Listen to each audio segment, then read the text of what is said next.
The stock market started the day falling, and it got worse from there. Good evening. I'm Lee Webb. Well, let's explore this further with Ford O'Connell. He is an advisor on the economy, former presidential campaign advisor, and the chairman of the Civic Foreign Political Action Committee. Ford, thank you for being with us.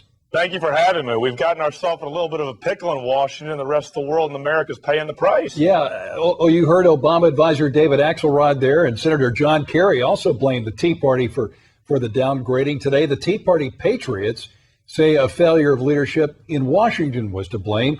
Who's right? Well, I think the Tea Party patriots are right because it took us decades of poor leadership both at the White House and in Congress to get to this point. And frankly, the Tea Party wasn't here to pile on the debt. Let's be fair. The president, though, this situation always been there, but he didn't make it any better. He piled on $4 trillion in debt. If we're going to get out of this situation, the finger pointing's got to stop because it's going to get us nowhere. It's to take both political parties to right the ship. You think this is something only the next election can cure? Well, I think we're going to have to see before the next election because we're going to have the budget trigger kick in. And if we don't kick the $1.5 trillion in debt, we could face another downgrade. I think that's the really big story here. It's not so much we got to downgrade it, but if we don't get our fiscal house in order, we could have another downgrade. Do you get the feeling that S&P would like to see not just the spending cut, that they would also like to see taxes raised? That's a tough one. I do. The problem here is that taxes and regulations are killing the domestic job growth, and they're really hurting our economy. That said, there are about 3,300 earmarks in the tax code. If we actually needed revenue and we closed those, I promise you that's where we could find it.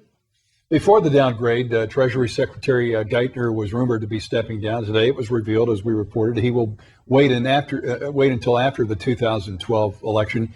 Should he step down now, though, Ford, in your opinion? I think he should step down because it would be a signal from the Obama administration that they're taking a change of direction. That said, though, if President Obama forced Geithner down, it wouldn't really mesh with his sort of blame everyone else strategy because he would be saying that Geithner's my agent. I forced him out. The buck stops with me.